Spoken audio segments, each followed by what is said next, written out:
All right, man. I want to talk about Misandrist's obsession with being in male spaces. I think this needs to be talked about. Um, and also, I'm gonna kind of hybrid the video, kind of just go hand in hand. One of my homies put me hip to this. Apparently, if you didn't know, the top 10 picks of the NBA draft all came from two parent households where they had their father in their life. And for the most part, Malika Andrews, who's, one of the more infamous, misandrists in the industry. I guess we attacked this first. She was very dismissive of the fathers. She was very dismissive of the fathers. Um, there. Now, I did watch the draft, a little bit of it. It's a lot of guys that I really like. I think it was a strong draft compared to some current years. I don't know why it's like doing the slow thing. Um, but let's see what this brother has to say. The Dreamers Pro. I'm not sure if this is the channel that or the particular video my homeboy is pointing to, but shout out to him. And I'll put all his information on the screen pretty soon. So we don't just chop it up for the first couple seconds of what he had to say. Hold on. She has a lot to say. She's always the front on the front, and she's been roasted and called out for this for years now. Even going back to the Charlotte Hornets player Brandon Miller during his draft night. Then after they tried to, after the Celtics decided they were going to suspend him or they're going to ultimately fire him, I believe, they were now going off to thinking of signing Joe Mazzulla. Then she went on air and started pulling up his old dirty. I'm like, what is what is this? Who sent you? So we all know that. But when it came time for the Josh Giddey thing, she was quiet as a church mouse, and essentially ESPN had to force her to say something because of her reputation. Like, we all know this. This is Malika Andrews, and this is why most of us don't like her. So what happened? Just the other night, there was the NBA draft. Right, and you had a lot of these young men who were seen their dreams come true, going to the NBA, and a lot of them were with their families, crying and excited and all of that. But Malika Andrews went out of her way on multiple occasions to do everything but mention the fathers that were in attendance. She essentially made the entire thing about what the mothers did. And let me say this: mothers are important, and they play a significant role in a child's life, but so does the father. But if you listen to Malika Andrews, you would have thought that these children were just born with one, like they didn't even have other parents there. You would have thought that they had deadbeat dads. Meanwhile, the fathers were in attendance and she didn't even have one mumbling word to mention about them. And the internet dragged her for it. But before we even get into these videos here, today's video is brought to you by our sponsor, Decagon. As a business owner, I know that the best customer experience is when it feels personal. That every customer has their own company's decide. That's where teams can millions of conversations. That's Yaxel credits his mother, Giselle, with saving his life when he was struggling in high school. And he told me that when he walks across the stage, he wants people to know that there were so many times, he said, that it was hard for me to believe in myself and he was close to giving up. And this woman, Giselle, it was his mom, who used to call him every single draft night and ask him, are you watching? Because someday this could be you, and someday this could be us. And Yaxel found out that his mom had appendix cancer last fall, and she's still in that fight. But he told me that this moment is for her. You can see that here. A tremendous story, Jay, and a tremendous player. And NCAA champion, you see him there, Carlos Boozer, but it was his mom, Cameron told me, who drove him to every single practice, every tournament, helped him find all of his trainers. He, of course, played with his twin brother, Caden, at Duke as well. And this quote... Fantastic. So you saw that. I just want to go through some of the comments. We don't have to put it up. I'll just go through some of the comments here. One person said, as a woman, I do not like this take. Carlos Boozer was a beast. He deserves credit for instilling the love of the game to all his sons. I'm for all moms, but when your pops literally played in the NBA, you gotta give him his flowers. Another person says she's not good enough at sportscasting to be the lead voice on an NBA draft. I'm not saying she's awful, but she's just not that good. Kind of boring voice, blah blah blah blah blah. Another person is saying, so he plays basketball because of his mom, even though his dad is a former NBA player. What a effing joke this network is. Another guy says, as a man, I feel like I need to tell you that this sounds like you're an incel. And it just goes on and on and on. People are just roasting. Here's my take on this, right? Malika Andrews is a feminist. And there's nothing wrong with supporting women and all of that. Certainly women need to be supported. And I'm 100% behind that. But it shouldn't be done at the expense of men. And we all know a lot of the stigmas that exist in the world out there where they say black fathers are absent, they don't do anything. We just watched Jalen Brunson, who's black, win a title, and his father was standing right there with him. His father was standing right there with it kills that talking point. But for Malika to go out of her way to not even mention Carlos Boozer, she didn't even mention him. So the fact that Carlos Boozer played in the NBA, he clearly benefited from his father's genetics, clearly. You don't think the father played any role? I had to do some research before doing this show. I even saw videos and pictures of Carlos Boozer at his son's games, cheering for him. She didn't even mention the father. I'm not saying mention the father alone and omit the mother. Mention his parents if both people are in attendance. They're both in their children's lives. Mention it. But she did that on purpose because that's who she is. That is who Malika Andrews is, and no one should be surprised why a lot of people are not fans of hers. I'm certainly not a fan of her. All right, man. Shout out to his brother, man. Put his channel on here, man. I think y'all get the gist. This is his channel, Dreamer Pro. He's 100% right. And let me say this. Also, if Malika Andrews, was doing this to Brad, this wouldn't be no problem. This would be a problem. They would have checked her about it, and that would have been the end of it. Okay. So if she was doing this to Brad, she would have been checked, and she would have never had an issue with her again. So, Walt Disney is 100% cool with her doing this. They're 100% cool with it. They're 100% cool with it, bro. And I hate to say that, but they're 100% cool with it.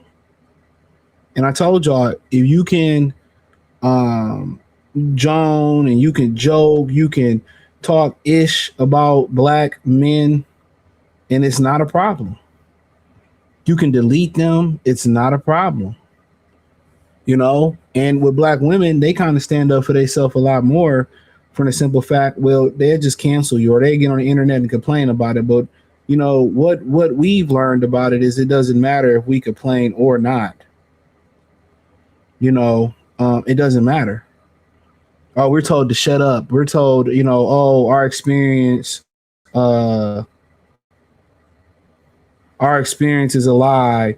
I remember I talked about how much is, I did a video on the brother talking about how hard it is being a black person, a black man in this country or in this world, and somebody in the comments, oh, it's all in you guys' head, and they always tell us to shut up and we shouldn't have an opinion or nothing like that.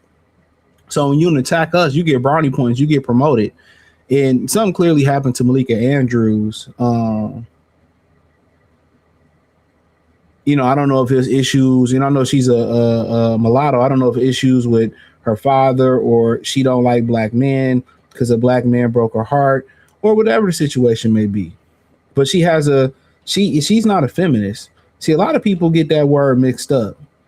She is a misandrist. She's a misandrist. Let's get it right. She has a hatred for men, a disdain hatred for black men in general. And she probably hates her David McMillan, her husband, because she ain't took his last name either. She probably hate him too. But it doesn't surprise me any. And she still has a job.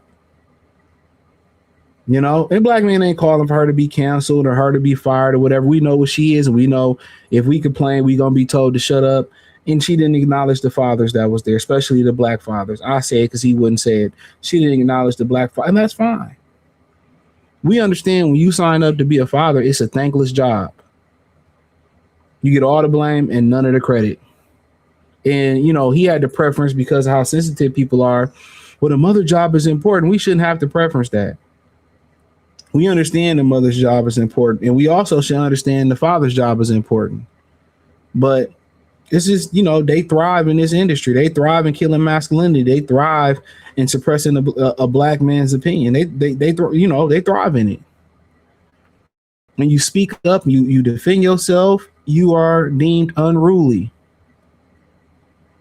You're deemed unruly. You're deemed out of control. You're deemed a discipline problem. And I said this a lot of times, and a lot of that, it starts, you think the hatred for black men and the black misandrist, misandry for black men, you think that just stops? You think that just stops or starts when you become a teenager or adult? It starts when a lot of these kids are in high school. I mean, in grade school and preschool. They deem them behavioral problems for the same thing Billy and Todd over there doing, and they doing worse. I've been picked on like that as a kid, you know, so we definitely understand it. But in general, what is the obsession with misandrists, not feminists, misandrists being in male spaces? You want to throw feminists in there? What is their obsession into being in male space, in black and male dominated spaces? What is their obsession? Somebody tell me, what is their obsession with that? Do you believe it's because they really want to be men? And really it's just a jealousy because they are a woman and they not a man and they feel inferior? It's not that men treat women that they're inferior. We're not in competition with women. Now, if we going for the same position, then we in competition from that standpoint of view. We are. But if we having a conversation about just in general and relationships and every, like, we're not in competition. If we lifting weights and a woman lifting something, we don't really care about what she lifting. You know, we're not like, oh, you got to put more weight on because this woman, that's beta male shit. We ain't in competition. We're enamored by women's beauty. You know, we're enamored by it. Most dudes worship women, to be honest with you. They idolize women. Maybe worship is the better word. They're fascinated with your beauty. You know, they want to get to know you, maybe just to get the booty. But you catch what I'm saying? We're not in competition with you, baby. If we was in competition with you, you know, it wouldn't be in the time where dudes were true gentlemen. And there are still out there, still guys out there that'll help you, you know, open and close your doors. And if you have an issue on the road, it's a lot of dudes and men who will stop and help. Guess what? There's not a lot of women that's going to stop and help you. And I'm talking about help other females. The men still stop and help you. You know what I'm saying? So no, we're not in competition with you, but obviously women feel inferior. Women feel inferior to men. But I say this all the time. If they understand their power,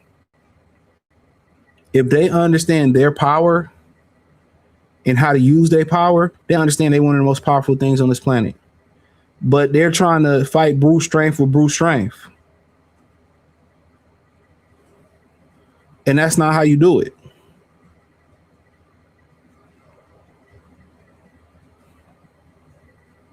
That's not how you do it.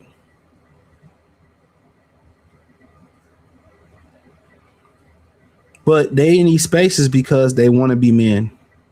But then when they start getting treated like men, it becomes a problem. Then they want equality. If you don't want the responsibility of being a man, don't try to be a man. Just be a girl. Try to be a man and try to run the relationship, and then you run the relationship into the ground, and then you want to be treated like a woman. No.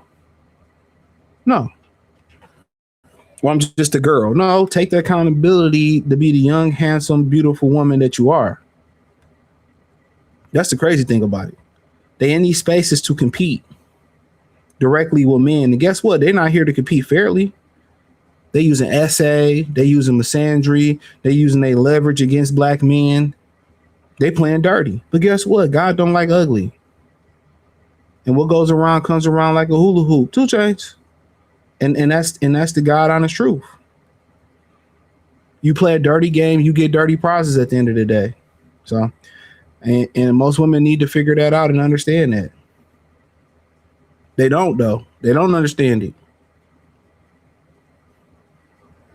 They don't understand it. And this is why they're miserable at the end of the day. And she's a misandrist. That man that she married, her name is still Malika Andrew. It's not Malika McMillan. If you marry a woman and she don't want to take your last name, that's a huge sign to her. Or y'all have a baby or she talking about if y'all have a baby and the baby got to have my last name. That's a misandrist. That's a misandrist. Y'all be mixing feminists with misandrists. No, that's a misandrist. But hey, thumbs up the video, share the video, subscribe to the channel. Shout out to bro. That was a great video. I believe his channel was Dreamers Pro. Salute to bro. I appreciate y'all. Thumbs up the video, share the video, subscribe to the channel. Hit the link in the description, join the Patreon. Peace.